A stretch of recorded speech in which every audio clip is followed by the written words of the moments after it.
October 1971.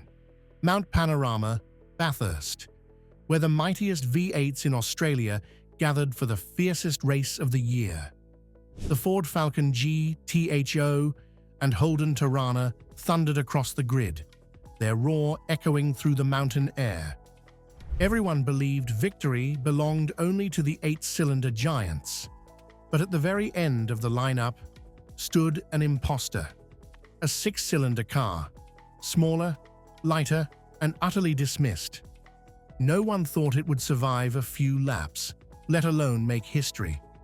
Yet when the flag dropped, the underdog began to rewrite the rules. The valiant charger, Hemi Six Pack, shot forward like lightning, its triple Webers singing a defiant symphony. It didn't just race against the V8s, it made the world rethink what true power meant. And in that very moment, the Mopar 265 Hemi Six Pack was born. A legend the world once tried to forget. To understand the revolution, you must first understand the desperation. By 1970, Chrysler Australia had become the underdog. The giants Ford and Holden had divided nearly the entire market between them, both wielding massive V8 power plants, symbols of strength, speed, and national pride. And Chrysler, they were still selling Valiants powered by the aging American Slant 6, tough, reliable, but uninspiring. Dealers complained, sales collapsed, and the brand's image faded fast. Chrysler was standing on the edge of oblivion. In that moment, a quiet engineer named Maurice "Maury" Harcus stepped forward. His task was nearly impossible: to create an engine that could rival the mighty V8s, yet be cheaper, lighter, and more efficient. While everyone believed true power required 8 cylinders, Harcus saw opportunity in a forgotten American truck engine prototype. He didn't copy it, he rebuilt it from nothing. In a small corner of Chrysler's Tonsley Park plant in Adelaide, Harcus and his team began sketching the impossible: a 6-cylinder with a hemispherical soul, engineered to humble V8s twice its size. Instead of copying Detroit's formulas, the engineers in Adelaide forged their own path. Inspired by Chrysler's legendary 426 HEMI V8, they didn't replicate it, they reimagined it. The result was a semi-hemispherical design where the combustion chambers weren't perfectly round, yet shaped to allow unrestricted airflow far beyond any 6-cylinder before it. The outcome was a compact, powerful, and incredibly durable masterpiece. The first version, 245 cubic inches or 4.0 liters, debuted in 1970 under the hood of the Valiant Pacer. With 165 horsepower and 7 main bearings, it produced 20 more horsepower than the old Slant 6 while being lighter and more efficient. Australians began to realize Chrysler could do far more than just import from Detroit. But while the Hemi 6 gained attention, the horsepower war escalated. Ford unleashed the Falcon GTHO Phase 3 and its brutal 351 V8. Holden answered with the Monaro GTS 350, a homegrown hero. Chrysler knew survival meant only one thing: taking the Hemi 6 even further. Maurice Harcus looked at the 245's blueprint and decided to expand it. This wouldn't just be a replacement for a V8, it would be Chrysler's secret weapon. From the foundation of the 245, Chrysler took a bold step forward, boring the engine out to 265 cubic inches or 4.3 liters. It wasn't just larger. Every internal component was refined to achieve the perfect balance of power, durability, and efficiency. The 265 Hemi featured a forged steel crankshaft, lightweight pistons, and a carefully tuned intake and exhaust system for maximum airflow. Output climbed to 205 horsepower and 273 pound-feet of torque, numbers that redefined what a six-cylinder could do. And when it was dropped under the hood of the VH Valiant Pacer, the result was something entirely new, a four-door sedan with the heart of a muscle car. On the streets, the Pacer 265 sprinted from 0 to 100 kilometers per hour in just 7.6 seconds, astonishing for a straight six. But for Chrysler, that still wasn't enough. Maurice Harcus believed the engine had untapped potential. Unleashed, it could rival, maybe even surpass, the mighty V8s of Ford and Holden. And when the first Weber 45 DCOE carburetors from Italy arrived at the Tonsley Park testing room, he knew the moment had come. 3 side-draft Weber carburetors, originally designed for European sports cars, were now tuned for the 265 Hemi, a mechanical creation that fused Italian finesse with Australian toughness. This was no ordinary modification. Harcus and his team completely re-engineered the engine to withstand the immense pressure generated by the triple Webers. The block was cast at Chrysler's private foundry in Adelaide, fitted with a forged steel crankshaft, forged high-strength pistons, a high-lift camshaft, and heavy-duty valve springs. The connecting rods were shot-peened for fatigue resistance, while a harmonic damper controlled high RPM vibrations. The cylinder head, the true heart of the Hemi 6, featured 18-degree semi-hemispherical chambers, allowing 1.84-inch intake and 1.60-inch exhaust valves to operate at peak efficiency. Airflow through the ports was so smooth that engineers described it as like water flowing through glass. When fired up, the triple Webers operated sequentially. The center carb handled low revs, while the outers opened under load, creating a seamless surge of power. The sound was unmistakable, a deep, raspy yet refined growl, the voice of a six-cylinder beast awakening. In testing, the 265 Hemi Six Pack effortlessly surpassed 300 horsepower, while weighing just around 500 pounds, nearly 200 pounds lighter than many American V8s.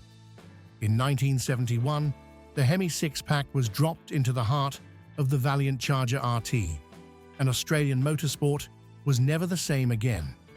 The first version, the E38, delivered 248 horsepower and 305 pound-feet of torque, shocking the press and racers alike. These weren't just good numbers for a six-cylinder. They were enough to challenge, even threaten, the mighty V8s from Ford and Holden. Tests by Wheels magazine recorded 0 to 60 miles per hour in 6.1 seconds and a 14.4-second quarter mile, beating even the Ford Falcon GTHO Phase 3, then hailed as Australia's fastest car. Drivers called it a thinking beast, lighter, sharper, and far better balanced than its heavier rivals. But that was only the beginning. A year later came the E49, the most powerful Australian-built Chrysler ever. With 302 horsepower, 320 pound-feet of torque, a close-ratio 4-speed manual, and a red line of 6,500 RPM, the E49 wasn't just fast, it was a mechanical storm. Driver Leo Geoghegan recalled, "You could leave the V8s for dead out of the corners. It pulled like a freight train. Even Peter Brock, before his Holden years, admitted that six-cylinder Charger handled beautifully, light on its nose, agile, and unbelievably responsive." The media was stunned. Fans called it the giant killer, the car that made the V8 titans bow their heads. And in October 1971, the air over Mount Panorama was thick with the smell of fuel and burning rubber. Over 60,000 spectators filled the slopes of Bathurst to witness the year's fiercest battle, the hardy Ferodo 500. At the starting grid stood the national icons, Ford Falcon GTHO Phase 3 and Holden Torana GTR XU1, proud, roaring 8-cylinder beasts. And among them, like an outsider, was the valiant Charger E38, the only 6-cylinder car in a sea of V8s. When the flag dropped, the roar of triple Webers echoed through the valley, and the Charger shot forward like a silver arrow. Driver Leo Geoghegan left the crowd in awe. Through the steep curves of Skyline and the S's, the Charger was lighter, grippier, and quicker out of corners than the heavy Falcons. Fans cheered every time it passed another V8, while commentators dubbed it the Challenger from Adelaide, as rivals suffered tire blowouts, gearbox failures, and overheating. The Hemi Six Pack endured to the end, crossing the finish line to the thunderous chant 6 beats 8 that shook the mountain. It didn't win a trophy, but it won the hearts of the crowd. A year later, in 1972, Bathurst roared again. This time, the E49 returned, stronger, sharper, and hungry for revenge. For much of the race, Doug Chivas led the pack, forcing Ford and Holden into panic. Even after suspension troubles, the Charger crossed the line with glory. Like a warrior who gave everything he had. Even Alan Moffat, Ford's legendary driver, admitted, "That damn six screamed like a chainsaw, but it never got tired." Ordinarily, Bathurst should have cemented the Hemi Six Pack as a global legend. But the opposite happened. After victory came an eerie silence. Advertisements were pulled, production plans shelved, and technical data on the E49 quietly vanished from Chrysler's archives. Something was happening behind the scenes.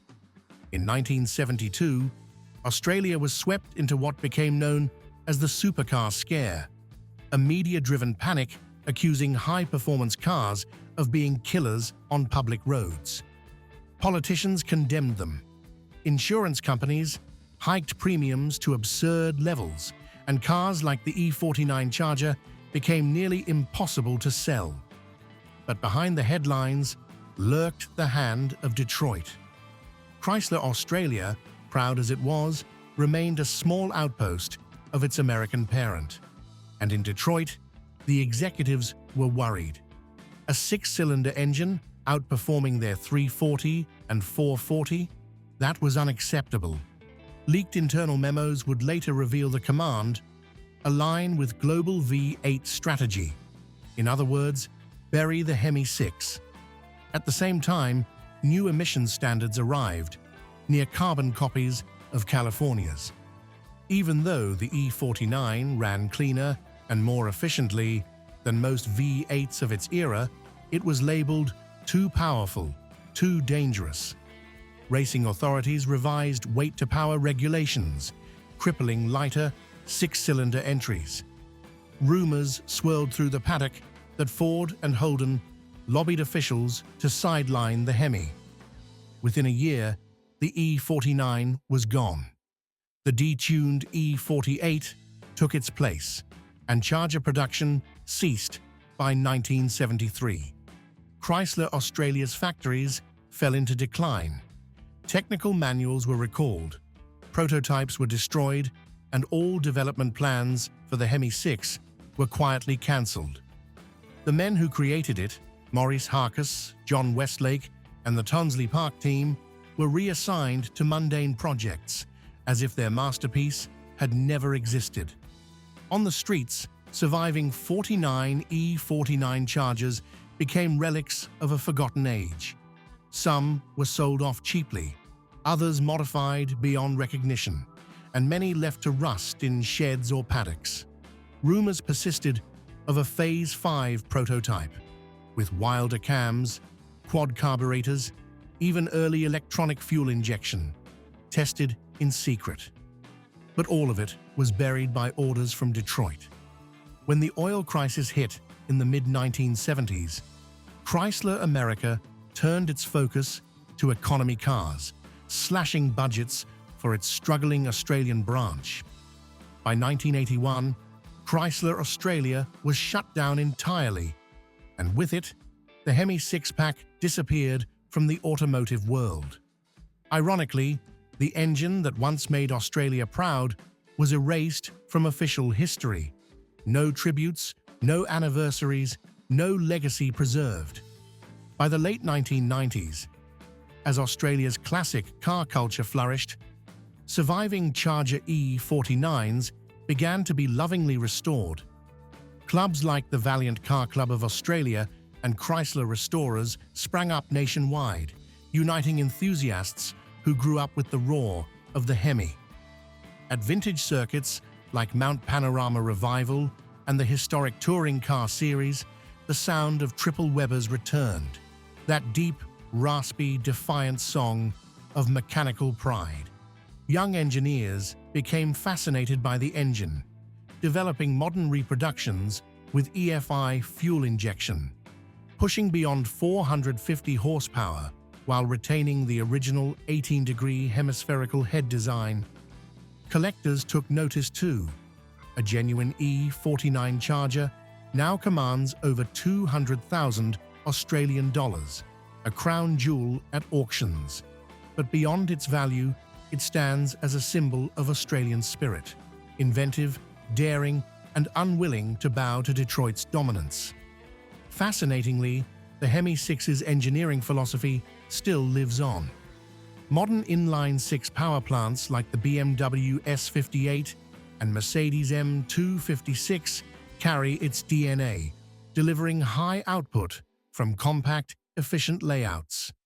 In the end, it was the Australians who proved that even a humble six-cylinder could defeat the mighty eights, if it was born with the heart of a Hemi. If you believe that legends never truly die, hit the like button so the roar of the Hemi Six Pack keeps echoing. Share this story with every gearhead and dreamer who knows that sometimes the underdog can rewrite history. Don't forget to subscribe, because there are still countless buried secrets waiting to be unearthed. The banned engines, the forgotten cars, and the rebels who defied Detroit. Every subscriber helps me keep the Hemi spirit alive. Drop a comment below if you believe the Mopar 265 Hemi Six Pack deserves the title of Australia's greatest six-cylinder engine ever built.